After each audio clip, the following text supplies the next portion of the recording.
Good morning.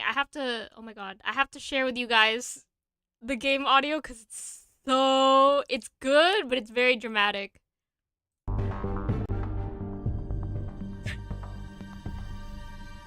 It's good, okay? It's good. It's good. Let me get up my game capture.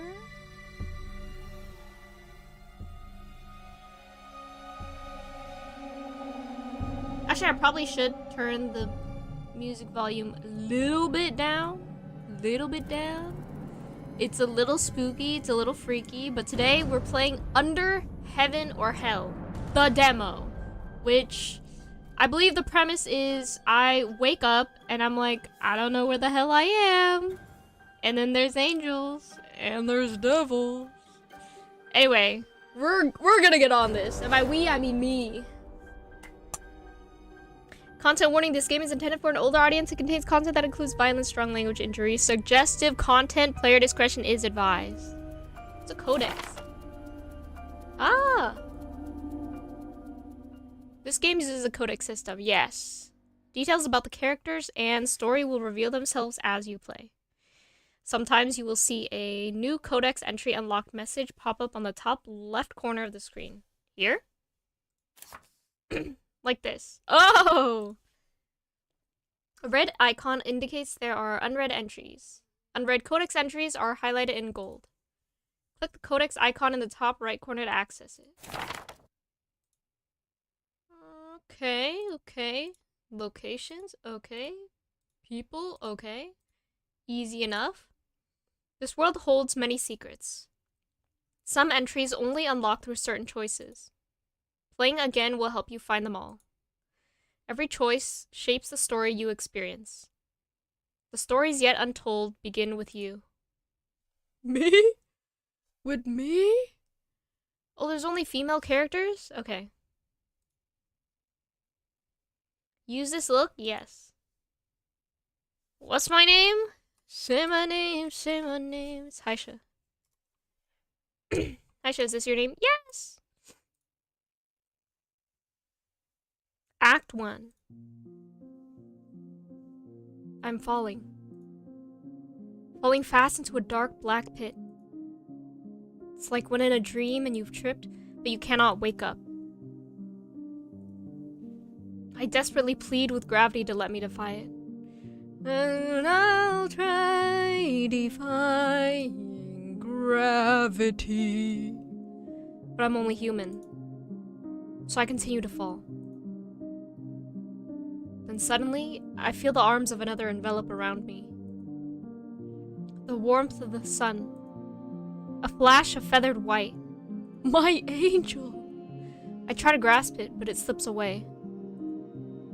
And then, nothing. No sound. No weight. No breath. Nothing. I'm dead! No thing. Oh. That was kind of hard. Are we sure I'm not dead?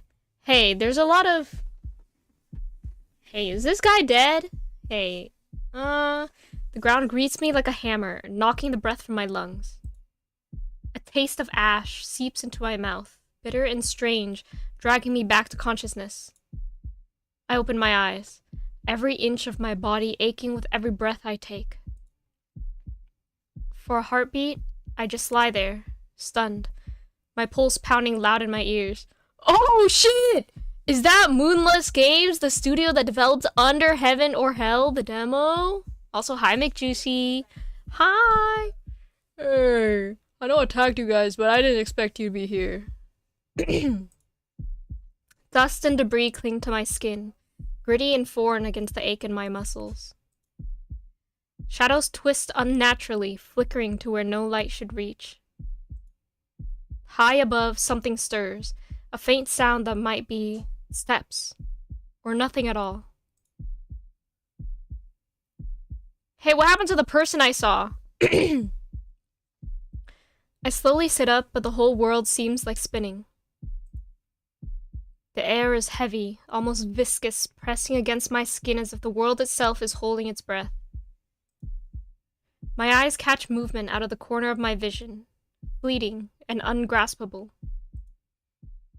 And then I finally look up and see a woman towering above me. See? Those were the shoes I saw! How are you and how's your weekend? I'm doing pretty good. I was gonna wash my car today. And then I accidentally locked myself out of my house.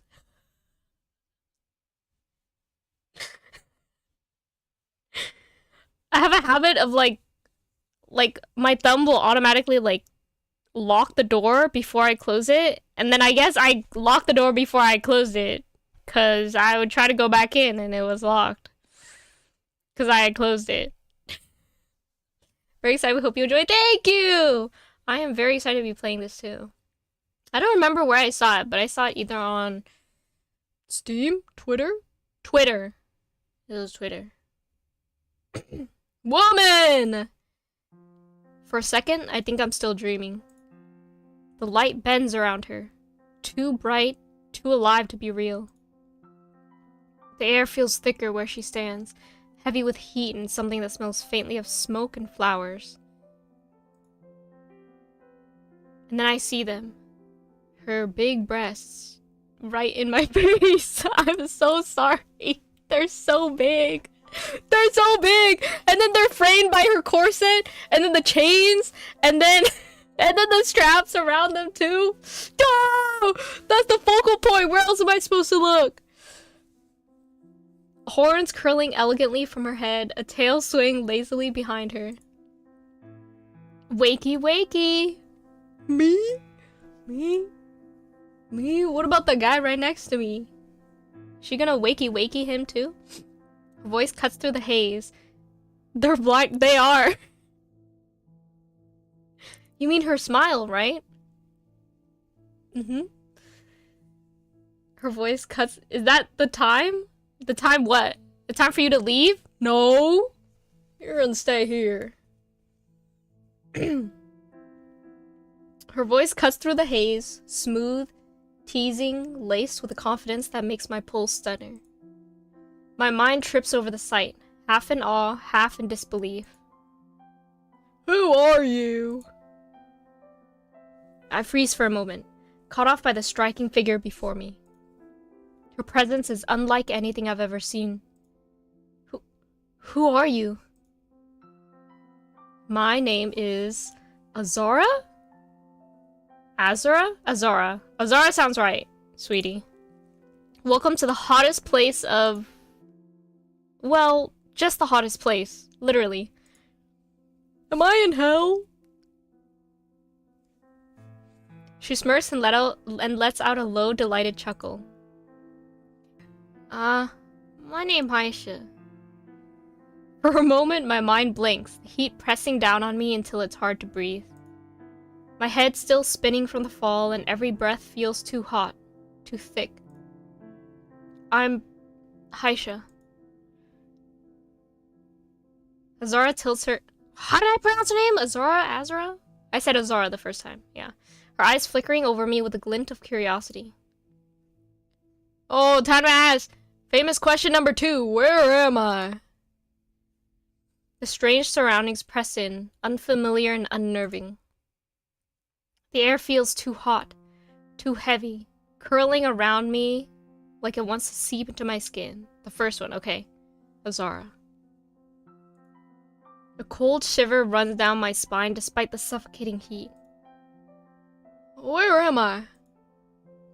What the hell is this place? Hey, you got that run right!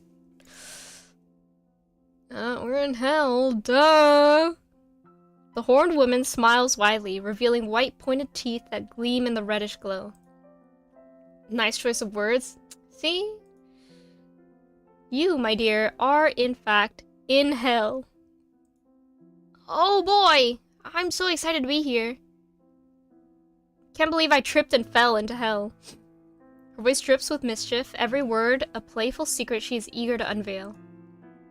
I try to get up, but my body feels like it's made of lead. I struggle to keep my balance. Zara extends a hand, helping me up. Her skin is hot, almost feverish. Hey, easy there.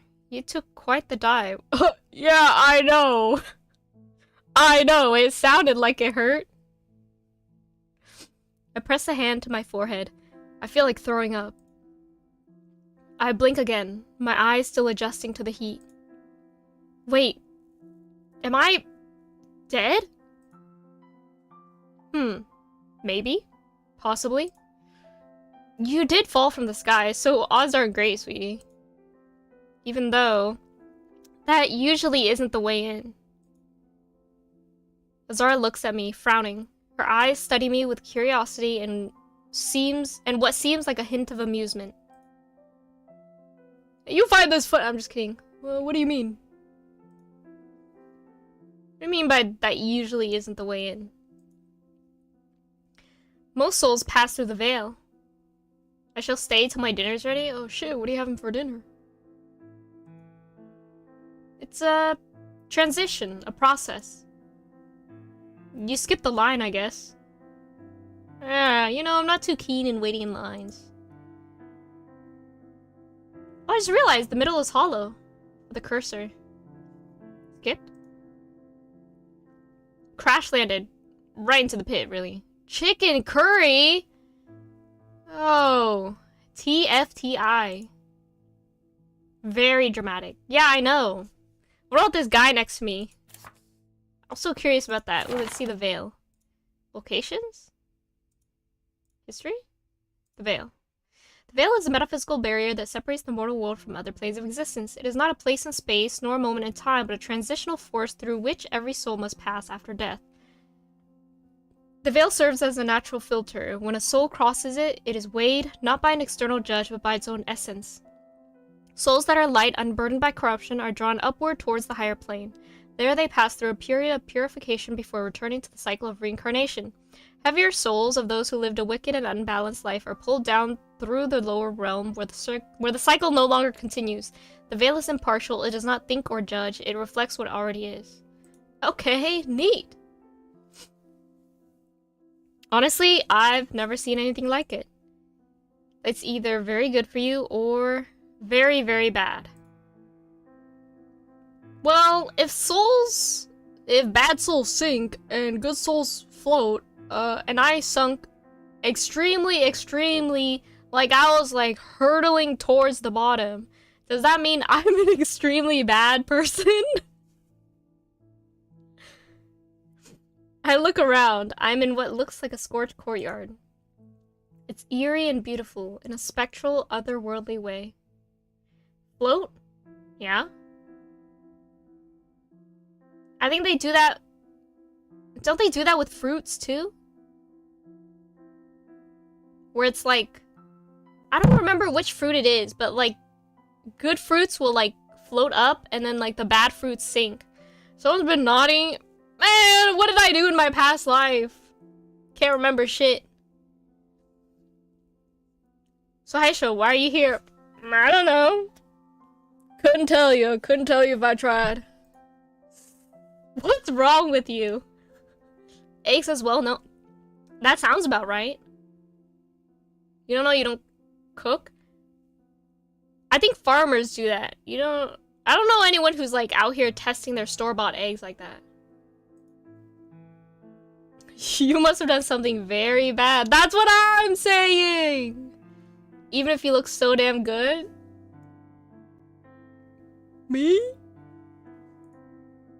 Her eyes glint with curiosity as she takes a step towards me. Before I can respond, I hear a sharp inhale. It's that guy next to me! We came here on the same bus. A figure stirs beside me. His wings are splayed across the floor. White feathers dusted in ash. His face is ethereal, almost too perfect to be real. Hey. Almost like angelic, one could say. Hey, you okay? I kneel down next to him, ignoring the ache in my limbs. His eyes flutter open, brilliant silver with a mesmerizing gold halo. His gaze meets mine with a look of sheer confusion. Haishe? And you know my name? His voice is faint and pained. He looks like he's going to pass out again. I help him sit up and look at Azara in growing shock. Wait, is that an angel? Well, that's what I'm thinking. It looks like it. The more I look at him, the less any of this makes sense. An angel? In hell? Can't you see clearly he fell? Hey, did it hurt from you? I can't flub that up. Did it hurt when you fell from heaven? I don't know why he's here. The angel lets out a soft groan, slowly beginning to regain consciousness. Azar crouches behind me, eyes fixed on the angel with an unreadable expression. It feels like my brain is glitching. Who is he? What's your name? Okay, I'm just gonna address him directly. Kylum. I know who you guys are. You guys took that straight out of Latin. You guys took that. That is the Latin word for heaven.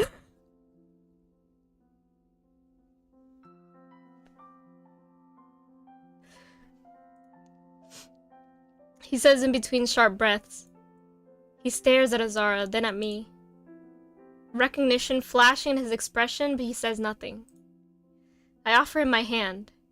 His touch oddly cool compared to Azara's heat. You did? Yeah, I know. I clocked that shit. Hey, you know who this guy is? Who is he? No idea. Why is there an angel here? I don't know, he fell? My eyes find the angel's. He looks lost, caught between pain and confusion. Good question. That's what I'd like to know too. He fell with you, so I'm assuming he's part of your baggage. I don't know. Does that make him bad too? When I glance back at Azara, I find her watching us, curious. But there is still that hint of amusement in her eyes. This is getting interesting. The angel blinks, then slowly sits up, wincing. Where am I? Buddy, look around! You're in hell! Unless you forgot to. Hell, welcome. Mind the heat. He winces again as he gets to his feet. Hey, if hell is hot, does that mean heaven is cold? That's why he's got all this armor on. He flinches for a moment before Azara's voice erupts again. Alright, mystery, mortal, and angelic stowaway. So I'm mortal! We're heading somewhere a little less flammable. Follow me. Azara turns and begins to walk, her fiery silhouette swaying with grace. I glance at the angel beside me. Hey man, do I know you? Whatever happens, don't leave my side. Okay. I nod, unsure of anything. My thoughts are scattered and unreal. In a place like this, the only thought that gives me a flicker of comfort is the idea of staying with this strangely familiar angel. Ooh, Codex! Azara. Crimson? Oh, I didn't notice. I wasn't looking at her eyes. Oh god. I was not looking at her eyes. Azara leads us both down a winding corridor, seemingly carved of obsidian and shadow. We enter a bedroom, and I hear the door closing behind us. Hey, is this her bedroom?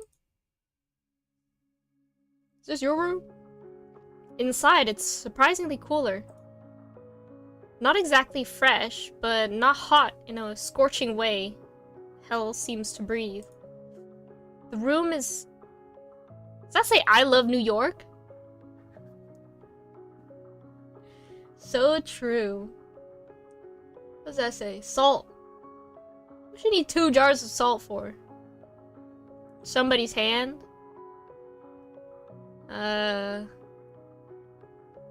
This is 1, this is 2. Dominoes. You, winged man, sit.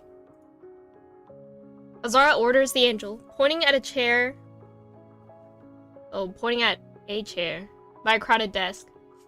The angel stumbles again, just as the door closes behind us. Reluctantly, he slumps on the chair, seemingly exhausted. I can't breathe. Just because he's in hell, or does he have, like, crushed ribs? His wings twitch, trembling. He tries to lift them, but the oppressive air weighs them down. Azara narrows her eyes. Fix that typo, I swear. We'll push the update soon. Thank you, my goats. Azara narrows her eyes, arms crossed. You're not in heaven anymore, Feather Boy. The air down here, not made for things that fly high. What happens to angels here? I swallow hard, the question burning in my mind. We got the angel out of breath? Apparently the air here is, like, heavy, so he can't breathe. It's okay, I'll give him CPR. Zara arches an eyebrow, her voice turning thoughtful, but still with a hint of intrigue. Good question. What do you mean, good question? Don't tell me she doesn't know. He is the first one I've ever seen take the plunge. Okay, so she doesn't know. He's gonna die. She glances at him, something between fascination and caution in her eyes. I guess we're gonna find out. My jaw tightens. The heat, the surrealness, the fragile rise and fall of Kylem's chest. Something about her calm, almost pleased detachment stirs something sharp in me. This is not funny! He's gonna die, and you can't do anything about it! Zara lets out a theatrical scoff. Sweat glistens on Kylem's brow. I rush to his side. I place a hand on his arm. His skin is cool, but his pulse thuds faintly. Hey, easy. Breathe. Slowly. He looks at me, silver eyes glassy but steadier. I turn to Azara, shooting her a worried look. Azara, do something! He's going to collapse! She hesitates, her eyes flickering between me and the angel. For a moment, she almost looks conflicted. Damn it. With a sigh, she strides forward and crouches beside him, muttering something under her breath. Old, infernal words whose meaning I don't understand, but they carry a weight I can feel in my bones. Don't you dare! The heat around her dims for a moment, like she's reeling it back in. Idiot. She says softly, almost with a hint of worry she tries to hide. He doesn't respond, but he steadies enough to remain upright. Are you okay? I look at him, his pale cheeks regaining a hint of color. Hey, whatever she did, that shit worked! Alright, talk. Who the hell are you? Hey, me or him? Or both. Zara throws herself onto another chair with an exaggerated groan. And why did a mortal fall from the sky with a half-dead angel? I don't... Hey man, you know the answer? Kylem, do you remember anything? Anything at all? The angel opens his mouth, then closes it. His brow furrows. Just light. Then fire.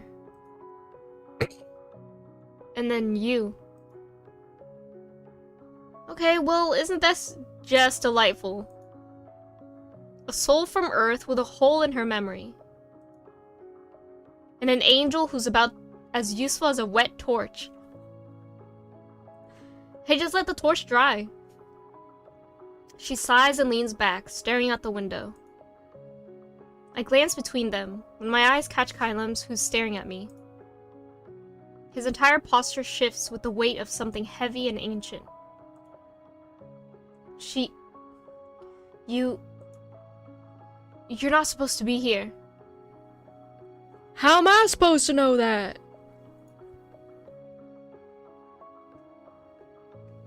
Your soul.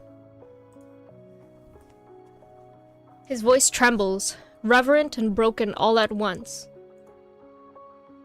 You can't stay here. If they find out, If they find both of you, we're all dead. Oh, that's true! You're harboring us! You're harboring us! Azara's expression darkens. Her jaw tightens with what looks like worry. You can't be here, Angel. She gets up and strides towards Kylum, an ancient fire burning in her eyes. This wasn't the deal. Oh! Deal?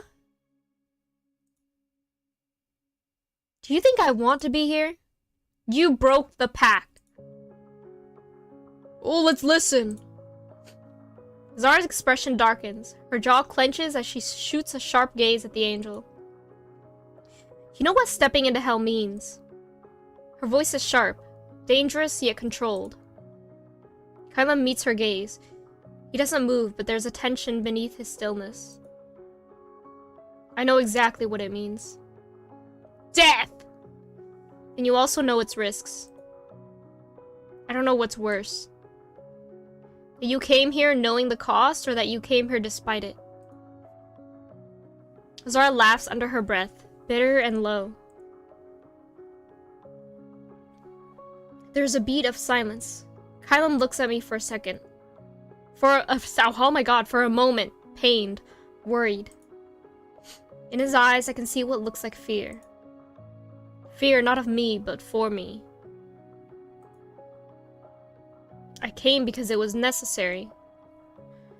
Sorry, does anyone want to fill me in? Like, hello? Memory loss.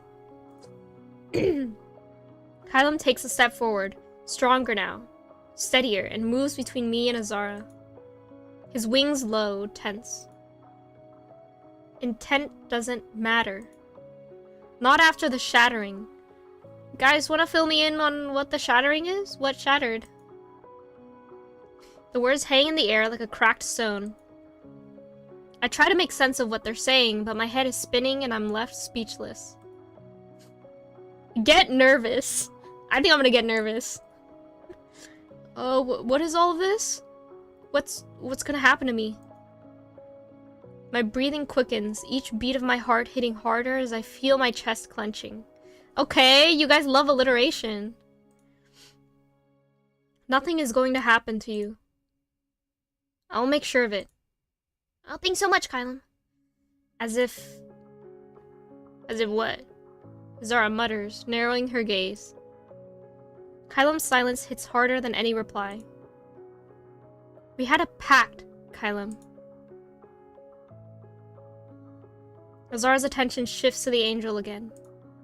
Her eyes burning like hell itself.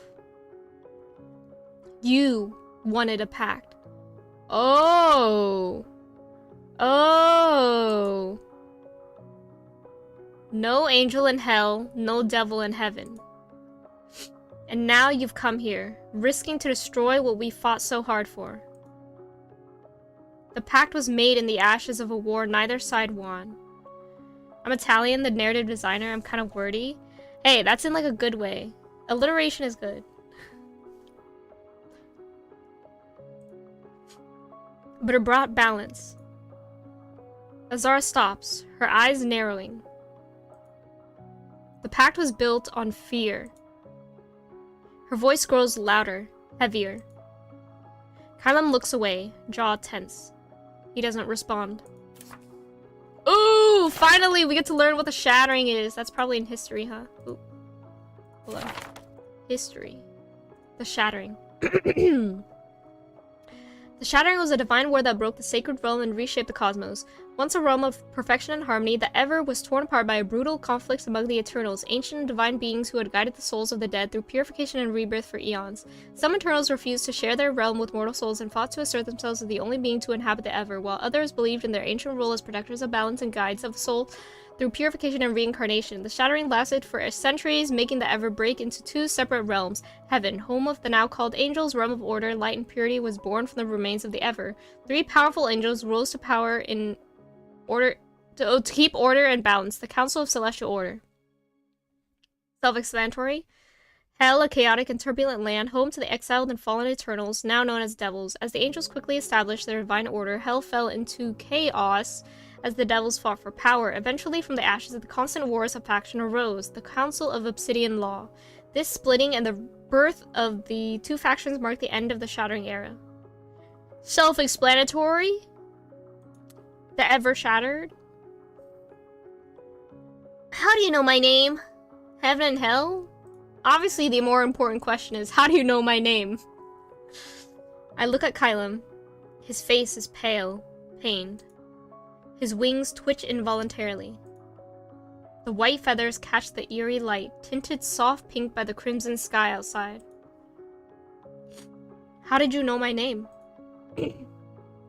His silver eyes meet mine. Apparently cold, yet warm with something almost tender beneath the surface. I knew your soul long before I knew your face. Crazy! Crazy. That's low-key kind of a hard line.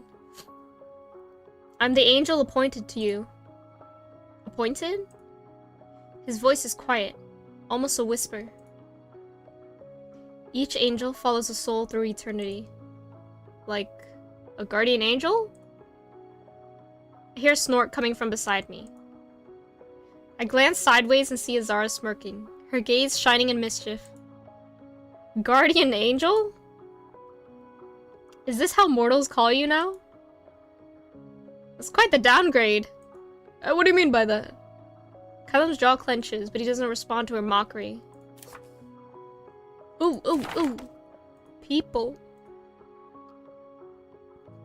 Okay. Yeah, he still says he's my guardian angel.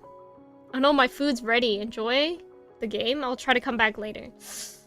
Hey, have fun eating your chicken curry that you're not sharing with the rest of the team. You're not supposed to be here. Your soul is not meant to be here. I mean, I wasn't exactly a saint in life, but I do agree with you. I glance at Azara. No offense. None taken, sweetie. She lets out a chuckle, her eyes studying me with curiosity. But you must have been way less than a saint to end up in this hot mess of a pit. When I can ask about heaven and hell. My eyes dart between the two figures, both unreal, striking. Two opposites, but each impossibly beautiful. One with a presence that feels sacred, the other with a charm that drips with danger. So you're telling me heaven and hell are real? As real as it gets. Kylam's eyes narrow, almost questioning. You don't believe in heaven? I guess I do now. I don't know, like I don't know. His stoic face tightens into a slight frown. He looks disappointed? If you look close enough, you can see his holy heart breaking in slow motion. The air around us seems to thicken, heavy with unspoken truths. Maybe this is why I am here? Because I didn't believe in heaven? Because I don't believe? I don't think that's how it works. That's too Christian of a belief. Azara lets out a low, teasing laugh. If it were this simple, darling, we would be overcrowded in here. Oh shit! Dude, the cops are here. Before I can open my mouth, a sharp knock echoes through the room. The temperature seems to drop. Azara shoots a glare at the door and freezes. For the first time, she looks truly panicked. Quick, into the closet! Under the bed! I'll take under the bed. Shit. What's happening? Who is it? Before I can add anything, Azara pushes me inside her wardrobe and slams the door. A moment after, the room is filled with crushing pressure. Carefully, I part the door just a crack. Who do I see? My heartbeat thudding in my ears. Lady Illyria? Azara mutters under her breath. A tall woman steps into the room, followed by two armored guards. Oh! Are we in trouble? Their blades shine underneath the dim light of the chandelier. Lady Illyria's horns glint like polished steel, her robes trailing on the floor following her movements. Her gaze finds Kylam instantly. Angel. Her voice is soft but final. It's been a while. The tall woman watches Kylam. Wait, how come I'm hiding but he's not? Question. Perhaps we will provide an answer. The tall woman watches Kylam, her gaze as cold and sharp as a blade. What a surprise. Azar curses under her breath and takes a step back. Through a narrow gap, I see Kylam's lips moving, but no sound reaches the air. Don't even bother. Illyria scoffs, clearly bored by his useless effort. Suddenly, chains burst from her fingers, latching across the room like a sentient fire. They got my man chained up! They slam into Kylam, pinning his wings and limbs to the floor. He groans, his feathers twitching, burning. You have broken the shattering pact, the sacred law, Angel. And by the law, you will face judgment. With a flick of her hand, she orders the guards, who instantly grab Kylam, dragging him outside the room. Wait! Wait! Wait! Hold your horses! As he is dragged away, his eyes find Azara's, pleading with her to help, but she is frozen. The woman turns her attention back to Azara. I'm very disappointed in you, Azara. I didn't think your hatred for the council could come to this extreme. You will be judged.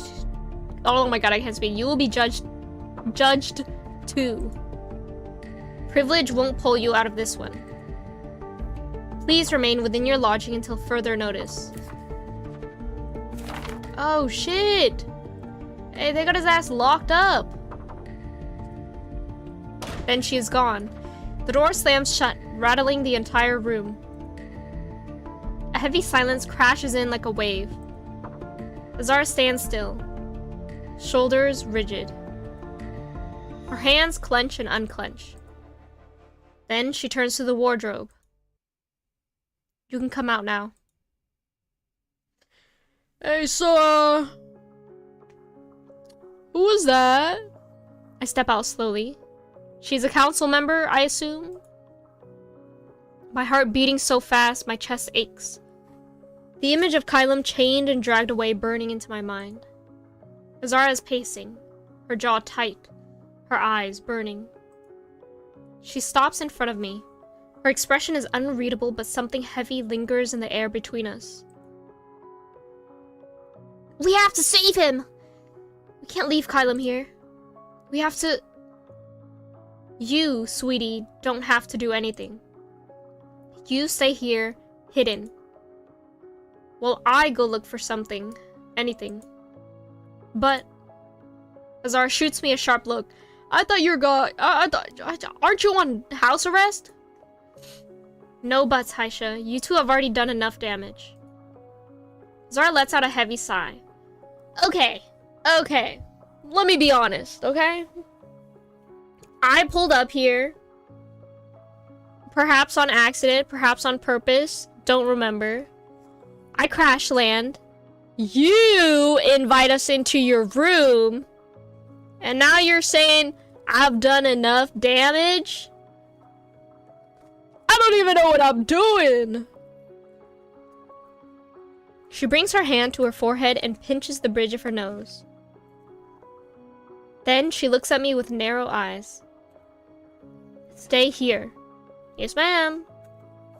Don't move. Yes, ma'am. Don't talk.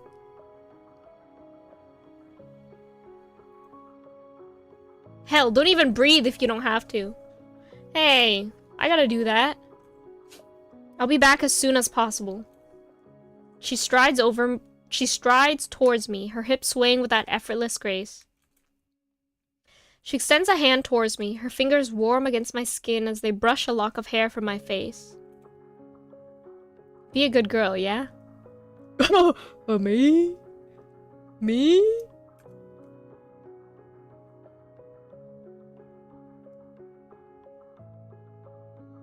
Me?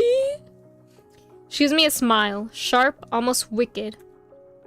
Her burning eyes holding mine for a long moment. Then, she turns and steps away, walking towards the door and closing it behind her. She left. I sink into one of the armchairs, its cushion softer than I expected. My eyes wander, trying to drink in every detail of a room that feels too strange to be real. Above me, a chandelier flickers with candlelight, each flame cradled in what looks like a nest of snakes wrought in iron. The crimson sky outside bleeds through the window. Hey, why did the music stop? Casting eerie shadows that make everything look as though it's smoldering. I close my eyes, trying to hold on to some kind of calm. I can almost hear the slow tick of a clock, even if there isn't one here. I have no idea how long it's been since Azara left. Minutes? Hours? I push myself up with a scoff and stretch. It hits me now, just how much my limbs still ache from the fall. I should just go take a nap in her bed. Did I really fall from the sky? Am I really dead? I have so many questions and no answers. Not yet. Snoop around. Look outside the window. Let me look outside the window. Let's see, what's out there? I slowly step towards the big arched windows. Oh, this says salt and sugar. It's not 2 jars of salt. Outside, the sky churns. A crimson ocean, molten, restless, dangerous. Hi, Kirei. Oh my god, Kiriwi. Tell me if that's right. And yet hauntingly beautiful in its own bizarre way. My gaze drifts. There's no sign of life. No vegetation. Everything's fucking dead down here. It's hell. I don't know what I expected. Minnie! Minnie! Oh, Minnie! Hi! The ground is paved with what looks like obsidian, slick and sharp. Hey, you missed seeing the hot angel and the hot devil. I miss you so much, hubby. I miss you too. Aren't you free next week? You're doing a staycation, right? Where the hell am I? I shake my head and let out a low, sad chuckle, meant only for myself. Hell. That's where I am.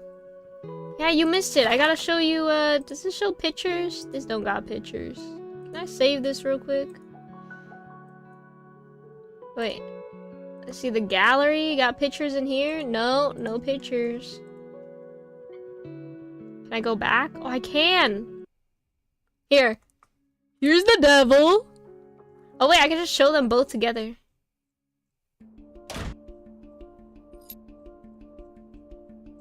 Where is it? For you! For you! Haishe finally caught you streaming. Hi, Bella! Thank you. We have a lovely time. I will. I'm trying to. You see them? Yeah? Yeah? Yeah? Oh, yeah? Yeah? Oh, yeah? He doesn't have his boobs out, so I don't know what I can point to. But he does have this right here. Okay, time to go back to where I was. I want both of them to... Hey, finish that sentence. Finish that sentence. You know what I mean? I don't know what you mean. I think you need to finish that sentence. I lean my forehead lightly against the glass. How did I even end up here? Sure, I'm not perfect. I wasn't perfect. But this? Ending up in hell? feels like a punishment I never saw coming. My expression darkens. I pull away from the window. Shit. Snoop around! Let's see what she got in her room. I pace the room, restless, looking for something. Anything. Even just a distraction. I creep towards the shelves, my eyes scanning the strange collection before me. Okay, what she got here? Oh, that's the Big Ben. That's a Christmas tree. This is a tree. This is somewhere in China, I think. This is the Statue of Liberty. Oh, I can touch these. Let me touch this. Okay, London. Oh, this is New York. This is Tokyo. The tiny flakes swirl around a frozen city, trapped in glass. Icy, white, the exact opposite of the place I find myself in, where everything seems set aflame. A faint smile appears on my lips, a small, bittersweet memory of home. So I know I'm from Earth. I'm immortal. But I don't remember anything else. What's this? I look down at the big ebony desk, cluttered with key rings. One's a plushy shark, one that reads, I love New York. It's strange. These are souvenirs. Things people collect when they travel. BFF? A bundle of rubber friendship bracelets lies nearby, faded but still colorful. They look innocent. Harmless, the kind of trinkets you forget in a drawer back home. Why are you depressed? Because, for some reason, I have fallen into hell, and then I also have memory loss. So I don't know. You tell me. They shouldn't matter, but somehow, in this place they do. What's this? A compass? My attention is caught by a compass, tucked between the other objects. And that's rough, buddy. I know. If only someone could fill in my memory. I reach out and lift it from the desk, but the moment I touch it, the needle snaps to life. It spins in frantic circles as if something is tugging at it from every direction at once. Weird. I would be happy as fuck to land with the hot devil. Real, except she left me alone because the angel got jailed. The angel got jailed because they're not allowed in hell. What's this? A jewelry box sits at the corner of the desk, its dark wood surface polished smooth. Patterns swirl across its surface, delicate and intricate. I reach out, curiosity tingling in my fingertips. It's locked. I'm not foolish enough to violate its secrecy. Is this Edgar Allan Poe's crow? I lean closer to a little crow statue. Every feather is etched with unsettling precision. A faint gold glint flickers in its eye. Probably a reflection, or maybe my nerves playing tricks. Yet a slow tension curls on my chest, as if the bird is quietly observing me in return. For a moment, I just stare, trying to make sense of the odd collection spread across the desk. Has Azara walked Earth's streets? Can devils roam where humans do? Can angels too? Can they really cross those boundaries? Ooh, update! Let's see. Okay, fascination with Earth, okay. My thoughts spin in circles. I want to understand, but I'm missing pieces. Too many of them. I move away from the desk and walk towards a tall wardrobe, larger than any I've ever seen before. Why does she have a mirror right on her headboard? What would be the use of a mirror right on your bed headboard? Its surface is carved with twisting snakes echoing the chandelier's ones. I open the door and I am immediately met with a soft, sweet scent I recognize as Azara's. What do you think, Haishe? I think she be fucking in front of that mirror. What else? What else would it be for? My fingers trail through the dresses, and I reach for a simple black one, its fabric swaying soft. Am I just gonna try on her clothes? Am I just gonna try on her clothes? I grab what looks like a cape with a hood. Horns. The ones I lack. Wearing this, maybe I won't stand out as much. Maybe it will help me blend in. At least for now. I scoff loudly. Brother, I'm sorry, but my skin is not red. Like, how am I gonna fit in? Pop in to immediately hear about mirror shenanigans. I love this already. I mean, come on. What? Who? I've never heard of somebody putting a mirror right on their headboard. But you know damn well what that's for. I've had enough of this room. I'm gonna go out. Enough of the waiting. The air feels like burning. Too still, like the walls themselves are watching. I can't sit here any longer, waiting for Azara to return. What if she doesn't even come back? What if she's gone? Vanished? What if she abandoned me? Or worse, what if she got caught and is being judged, too? My legs feel stiff and heavy, reluctant to any movement. But I walk towards the door, each step feeling louder than it should. Girl, do not go outside right now. Do not go outside. Everybody's gonna know that you're not a devil. Carefully, I turn the handle and peek out. Nothing. The corridor stretches out in both directions, dimly lit and quiet, like it's holding its breath. My heart pounds so fast and loud like it wants to escape my chest. I slip through the doorway and quietly close the door behind me. Hopefully this dress will help me blend in. Hopefully no one will look too closely. I start walking, one step after the other into the silence.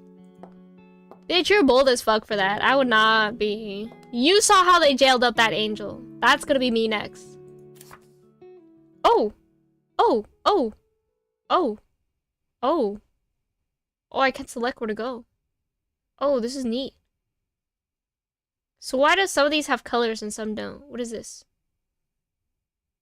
What is this? I can't go here now? Oh, so if they're grayed out, I can't go there. What's this?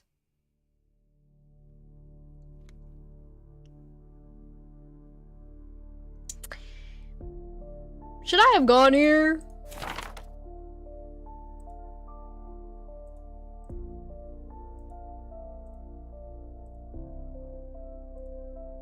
Okay, like silence could somehow protect me. Everything here seems wrong. The colors are the accessible locations. Also, I hope you've been enjoying the game so far. I have been. I think the game is very, very neat so far. Pretty interested in the story. Artwork's pretty solid. I like... Actually, I really liked... I liked this. This is cool. This is neat. Oh, I'm going too far back. Okay. Anyway, let's go to the freaky hallway again. The dim lights flicker soft and unnatural, causing shadows that seem almost alive. Causing casting. My heartbeat thrums loud in my chest, in my throat, in my ears. If someone sees me, really sees me, what then?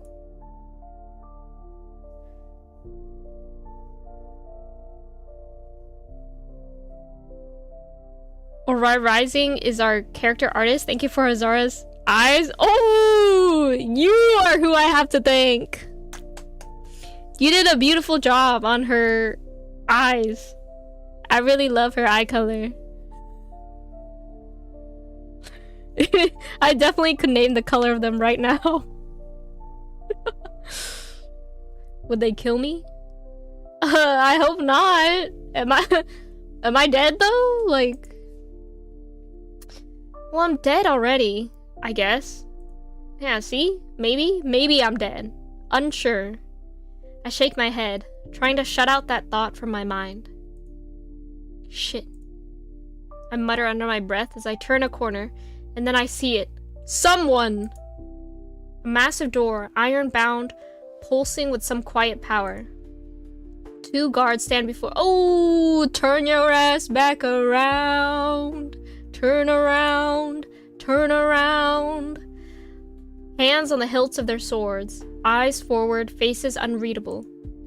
They almost look like statues until one moves.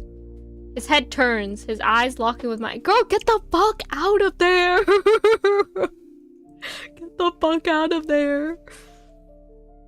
My breath catches. Okay, this is it. This is the end. What are you doing here, miss? Approach or turn around? If I approach, maybe they will get a little whiff that I am, in fact, very immortal. Very immortal, very not devil. But if I turn around and leave, they're gonna be suspicious. Because why do I just turn around without, you know... You know what? I'm gonna approach the guard. I'm bold. I got out of her room. Might as well. I'm not trying to go in anyway. I swallow hard. So hard I feel like I'm going to choke on my own saliva. Here goes nothing. Or everything.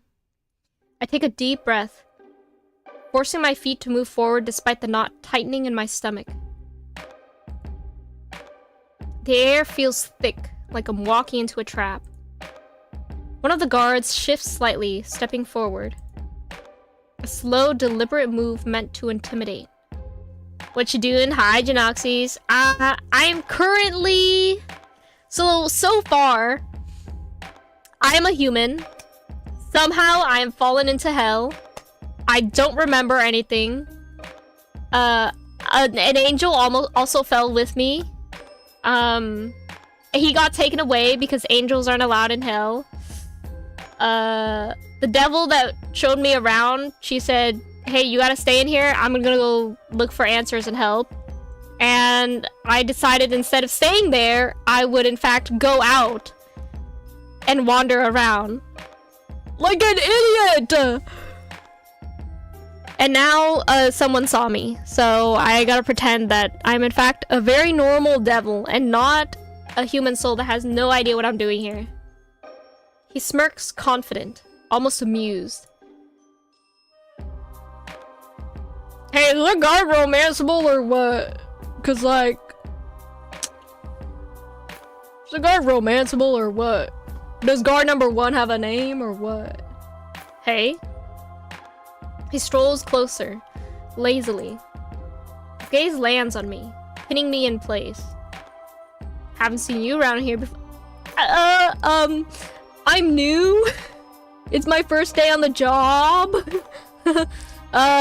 If you could point me the way to the restrooms, like, I don't, like, is that the restroom? I don't know. Gulp. His tone is low. Confident. Too confident. Man, maybe I shouldn't have approached. Like a cat spotting a bird with a broken wing. Yeah, first day. Still figuring out the, layout. I force my tone to sound casual. Unbothered. Is that so? Yeah, that is so! He smiles slyly, a hint of something dangerous behind it. I could give you the grand tour, you know. Show you the finer sights of the palace. Like my room? Oh, brother! He's not suspicious of me! He's not suspicious of me! He's not suspicious of me! He just wants some pussy!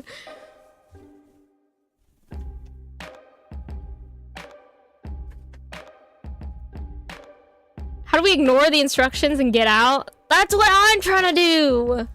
His smirk is pure ego. His stare lingers on me like I've just become the most interesting thing in the room.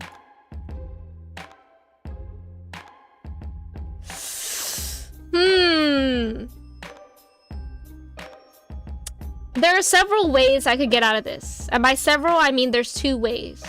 Now, what I'm gonna go ahead and do is try way number 2. Right? Way number 2. Tempting. I lift a brow, feeling curiosity. tilting my head as if I'm actually considering it. You look like trouble wrapped in pretty, you know? Ooh, me? Me? He steps closer with lazy confidence, then sweeps his arms out, pinning me against the stone wall. Okay, hold on, man. You're still on duty right now. You're still clocked in. Your buddy is right there watching us. Like, whoa, chill, chill. Oh shit, I was like 10 minutes behind and didn't notice. Oh. And now you're caught up. Teasing smile curls his lips. His other hand lingers on his sword's hilt, ready but relaxed. I swallow hard, trying to keep my cool, though I feel a drop of sweat trickle down my spine. I have to keep up appearances. I smile, pretending I'm unafraid, but my eyes flicker instinctively to the sword at his side. That's a mighty big sword you got there. Besides, I don't scare easily. I was at the bedroom with the mirror scene and only then noticed. Oh. Oh. His grin widens, eyes gleaming. Good. I love a good challenge. No! I shouldn't have flirted back. I should have just left when I had the chance. He leans in, just enough to make it hard to breathe, his voice dipping low. So, what should I call you? Trouble? The name's Nobody. I'm gonna get out of here now. I'm gonna leave. L-E-V-E, that's how you spell my name, leave, because that's what I'm gonna do. Tell my name, play along, or lie. I'll play along. Trouble works. See? Then he's gonna be like, ooh, he's gonna eat it up. He's gonna eat it up, trust. I force a smile, shrugging. His eyes sparkle with amusement. You're enjoying this, ain't you? No! Not anymore, not anymore. I meet his gaze, matching his grin with a smirk of my own. Maybe a little. He chuckles softly, clearly entertained. Well, Trouble. I gotta say, you're full of surprises. He taps the hilt of his sword playfully with his fingers. His eyes drag over me, slow and steady, like he's memorizing a path he fully intends to walk. Zane! Ooh, you in trouble, bitch! Get back to work! Voice interrupts behind us. The guard scoffs, rolling his eyes. He releases me, stepping back and straightening his posture. Duty calls. He winks before slipping back to his guard post. See you around, Trouble. Yeah, you're not gonna see me around. You're not gonna see me around. You're not gonna see me around. You are not gonna see me around. You will not be seeing me, sir. I watch as he turns and strides back to his post, his smug grin still tugging at the corner of his mouth. I have to get out of here. Soon. Ooh, update. Locations? Corridors. Yes, that leads somewhere. Okay. So we've been there previously. Man, I really want to go to whatever this floating thing is. So nothing else here. Oh. Oh, there's some kind of a basement. I guess we go here. Oh, this is where we originally were. Okay. I go down a steep set of stairs and step into a courtyard. I recognize it. This is where I fell not long ago. I can't even remember exactly when. Time feels distorted. Wrong. The air hangs still. The trees look scorched, their bark cracked and brittle, yet they glow faintly from within. Pale blue lights flicker from tall, twisted lampposts, casting long shadows that shift even when I don't. At the far end, a small iron gate between me and an endless sea of red. Let me check the trees. Freaky odd trees. My eyes land on the trees. They're strange. Dry, skeletal things with no leaves, no sign of life. Except they glow. A soft golden light pulses just beneath the charred bark, like embers refusing to die out. The roots don't sink into the earth. Instead, they crack through the stone, twisting unnaturally. I crouch down, brushing my fingers along one of the roots. It's warm.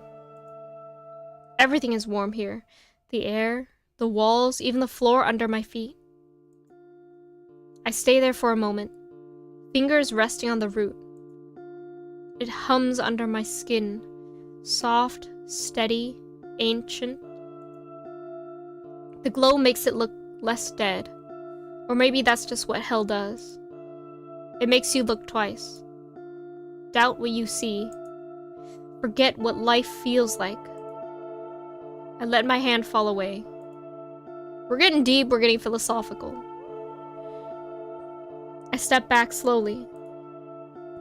Look at the lights. What are these freaky blue lights? I step closer to the strange, naughty lamppost. It hums with a faint azure glow, a relief for my eyes after all that restless red surrounding me. The closer I get to it, the cooler the air. You know what? I gotta turn the sound down, the music down a little bit. Just a little bit. Like right there. Like the light itself is breathing fresh air. Curious, I reach out and let my fingertips brush against it. It's cool to the touch, calming. I press my palm to it fully. It pulses like it's alive. Why does everything here feel both so dead and so impossibly alive? I don't even get a full second to enjoy that breath of fresh calm that something jerks inside the light. Huh? I lean forward, my eyes narrowing. Shapes flicker inside the glass, darting in frantic, chaotic spirals. Are those fish? I tap the glass gently, but when I look closer, is it spirits? There's like souls in there, huh? When I really look, the forms begin to take shape. Translucent, ghostly figures with faint, flickering outlines. They move like desperate swimmers caught in an endless current, twisting and turning with no rest. Their faces are blurred, expressions empty and lost, but the pain and struggle in their movements are unmistakable. Not fish. Souls. Ah, I knew it! I almost shout as I stumble back, losing my balance, nearly falling. But I catch the wall just in time. I scan the garden. Lampposts like this one are scattered everywhere. Does every single one of them hold souls inside? Are the souls themselves the source of the light?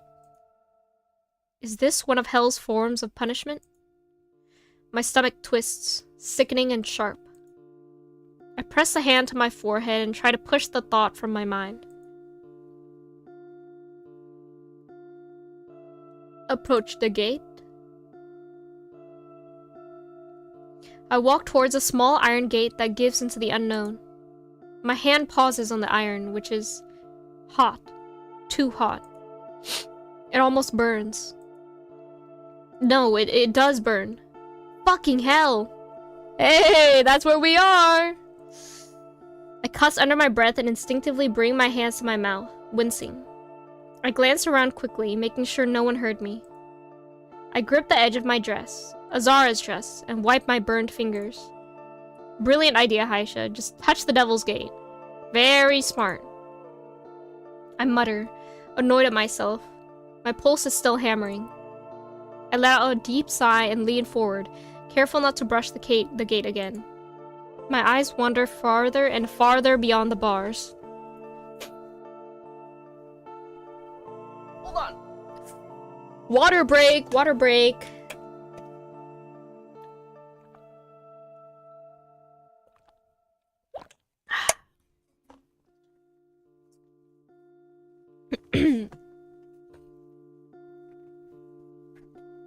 Looking for something, anything in that scorched landscape. Far off, a towering structure rises, black as the void itself. Its spires twisted and sharp, causing casting. Oh my god, I keep reading cast. This is the second time now that I've read casting as causing. Long, crooked shadows. No paths lead to it. No cover. Definitely not an escape option. I take one last look, then step away from the gate. Okay, well, nothing else here. Let's leave. My gaze sweeps the courtyard. No sign of Azara. Just me and a bunch of dead things pretending to be alive. I let out a slow breath and start walking again.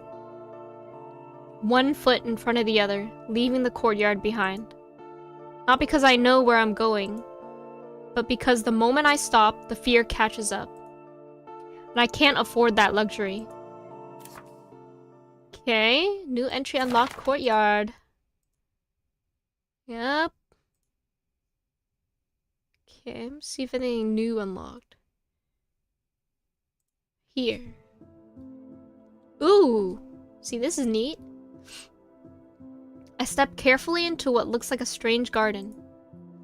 The place is dimly lit by a series of oddly shaped lampposts scattered throughout. Their twisted and unnatural forms cast an eerie and faint purple glow that reflects over the dark floor.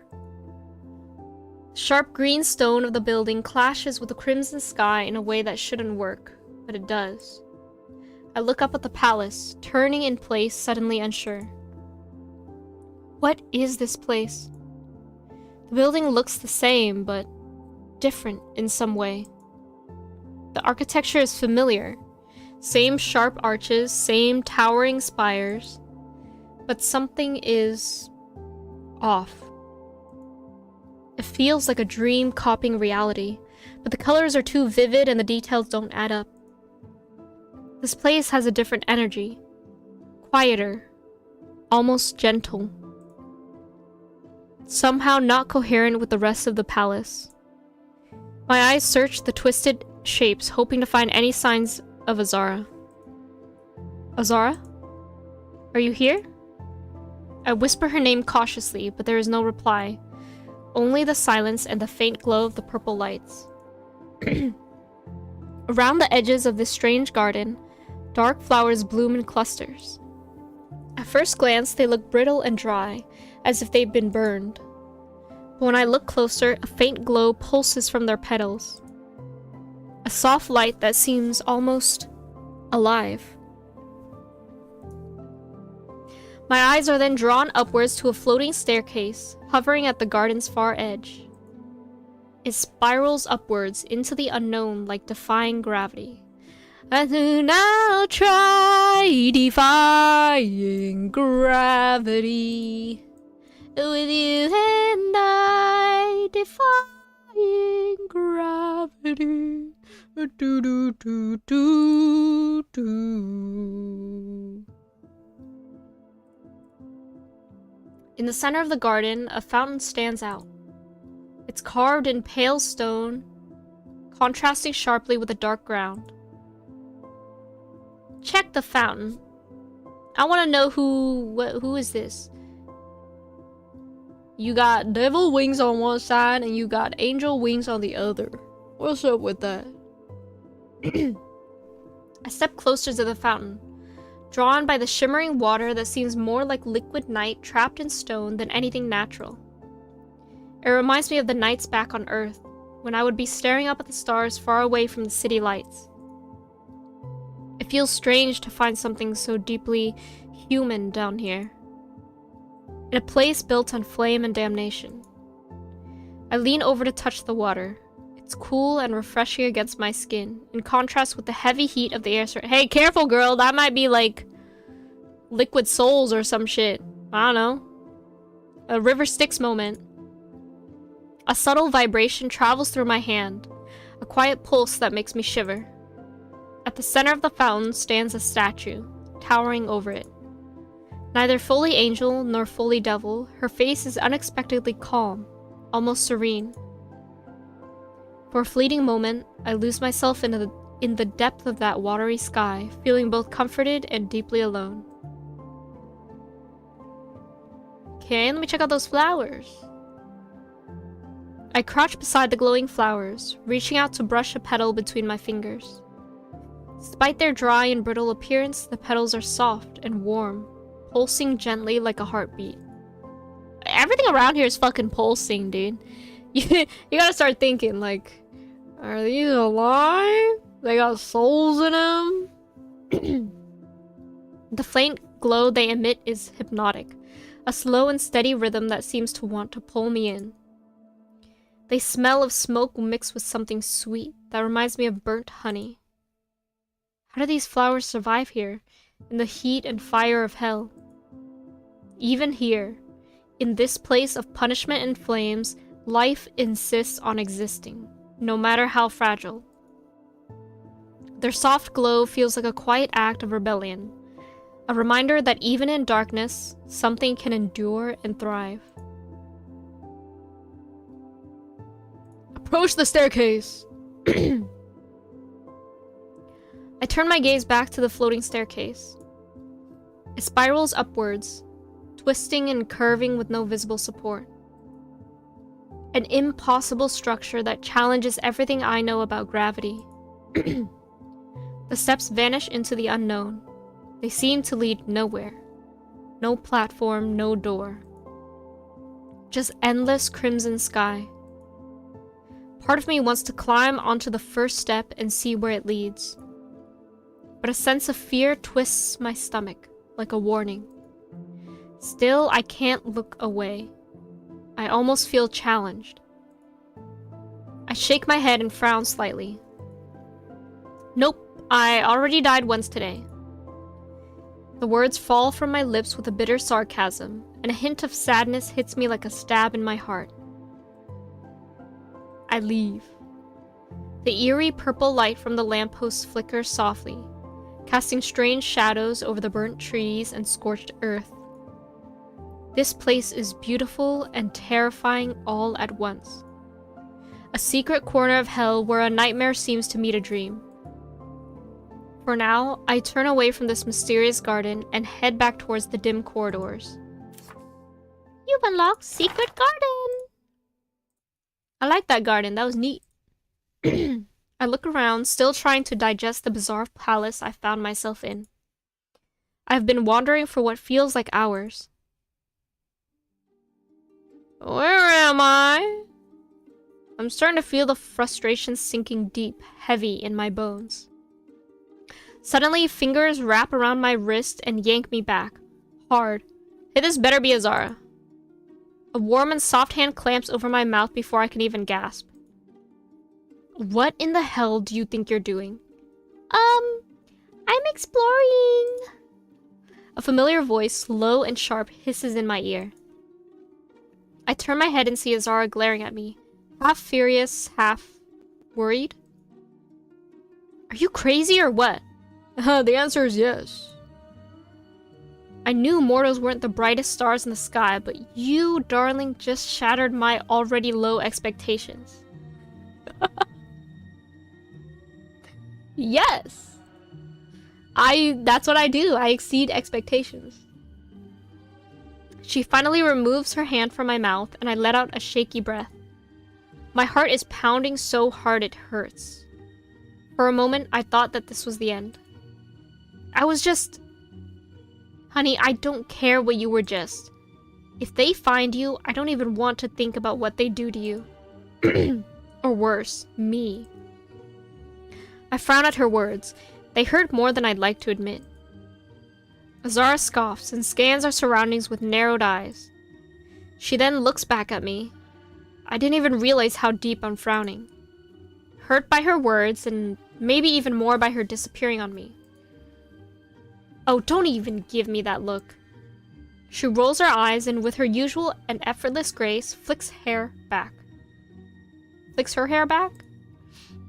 Apologize or get angry? No, I apologize. I'm fully aware that I shouldn't have done that, 100%. But my character did it anyway, so like, I do deeply apologize for my transgressions. Listen, I'm sorry, okay? You weren't coming back and I was freaking out. I couldn't just sit there not knowing if you were coming back or... Azara interrupts with a dramatic long sigh, flashing me a grin like I've amused her. Again. You're too cute for your own good. Me? Me? Little me? She smirks, revealing that perfect, unnervingly sharp smile. Somehow, the fangs only add to her charm. She doesn't let go of my wrist. Instead, her fingers slide down, finding mine, lacing them together with purpose. She's holding my hand! Whoa! Her skin is soft, like the petals of those strange flowers in the garden. Warm, comforting. It shouldn't feel safe, and yet it does. I found your little pigeon friend. You found Kylum? Is he okay? She lowers her voice to an almost intimate whisper. Follow me, but be quiet. I'd hate for someone to take away my new toy before I'm done playing with it. Me? Me? Me? She says with that usual tone. Mocking, amused, and just a little dangerous. And I'd hate how her words make something twist in my stomach. I feel annoyed and yet somehow flattered?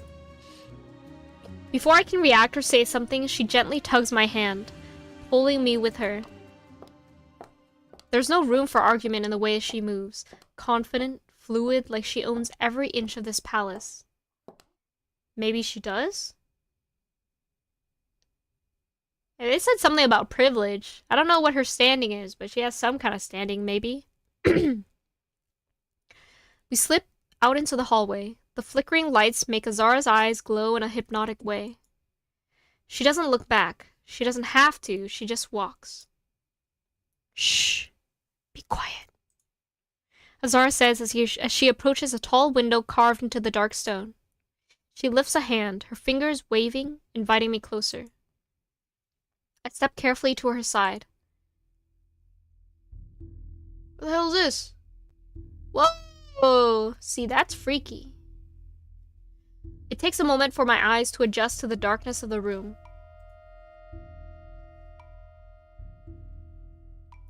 Hey, whoever your sound guy is, whoever your sound person is, low-key, they kinda goated. The gap in the window is just wide enough to let voices bleed through, distorted but clear. This makes me uncomfortable. The air around us feels somehow colder, yet heavy. I hold my breath and lean closer. Azara narrows her eyes, muttering a quiet curse under her breath. Shit. They already started. Started what? Voice from inside drips like oil. Measured, smooth, and utterly in control. You angels always speak in absolutes. Honor. Duty. Sacrifice. Each word is delivered like a sentence, deliberate and cold. You broke the law written in flame and sealed in blood. Cooperate, and you'll get something rare in this place. Mercy. Then I hear it. Kylum's voice, worn but unshaken. Hey, they trying to get information from him? Mercy given by evil is just another chain. Okay? Okay? He kinda ate with that line. The figure inside doesn't raise their voice. They don't need to. Hell doesn't punish lies, Kylum. It reflects them. And I wonder, when the mirror turns, what is it that you fear seeing? Silence stretches so sharp that I can hear my own heartbeat hammering in my chest. I don't even realize I'm trembling until I see my fingers twitch. I fear nothing that reflects the truth. You fear nothing, you say. How quaint. Ew, I don't like that. I don't like that you did that. I don't like that. Then you'll enjoy what comes next. Beside me, Azara's grip tightens around my hand.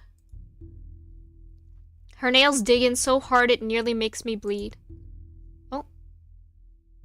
Hey, you guys gotta put an S on that. A sharp sound tears through the air. Then a cry. Ragged, broken, agonizing. It cuts through me like a blade. Not just pain, a sound that shouldn't exist in this or any world. My breath catches.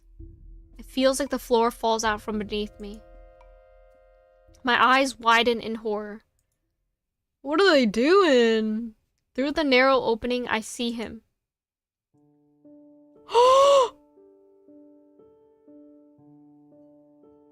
They cut off his wings?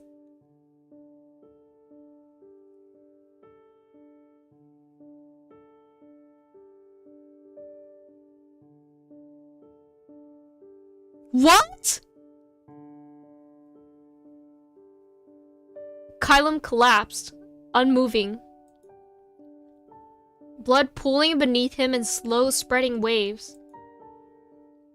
His wings, so perfect and sacred, lie severed beside him, stained in deep crimson. His blood seeps between the cracks in the stone, like the room itself is trying to drink him in. The faint flicker of torchlight casts shadows across his pale skin. He doesn't move. Hey, don't you guys dare put that broken heart emoji in here. You did this. You wrote this. And you drew it. I press my hand against the window,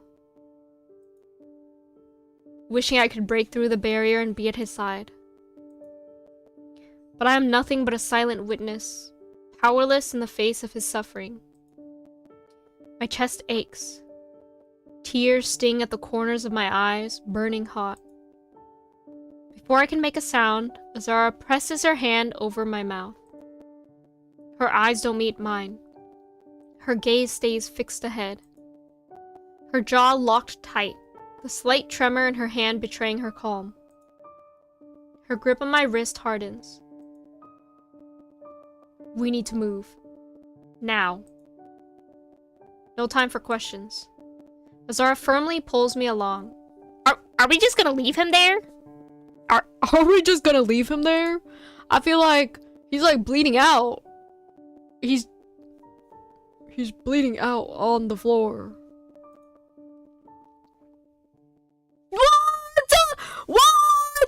What? Oh, you guys are sick and twisted. You are sick and twisted. I can't believe the demo ends on us seeing him get de-winged, bleeding out on the floor, and we just did. We didn't see this guy. Who the hell is he? Man, I have a lot of questions. A lot of questions. I feel like I might have asked them.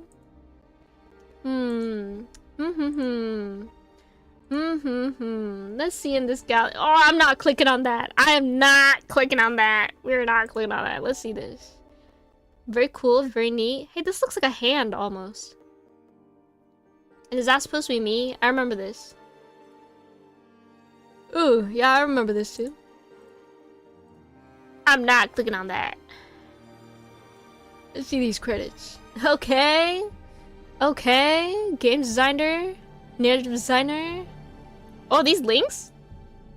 Oh, they are links. Oh.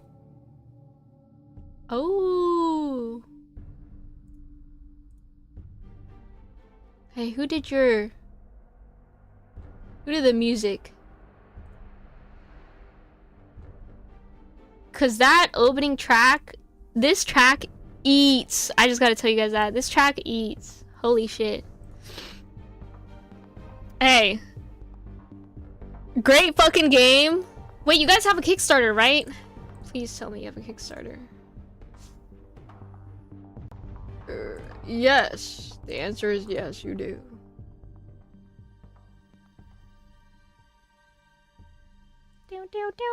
Launching soon! When is this launching?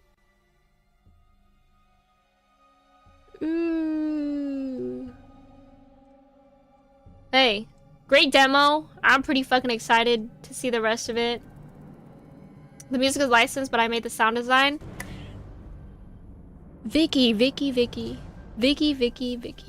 You are goated. I'm gonna throw my money at you guys once that Kickstarter is out.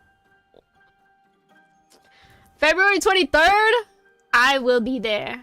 I will be there. I will be there. Thank you for making a pretty great demo. I'm excited for the rest of the game to come out. Yup.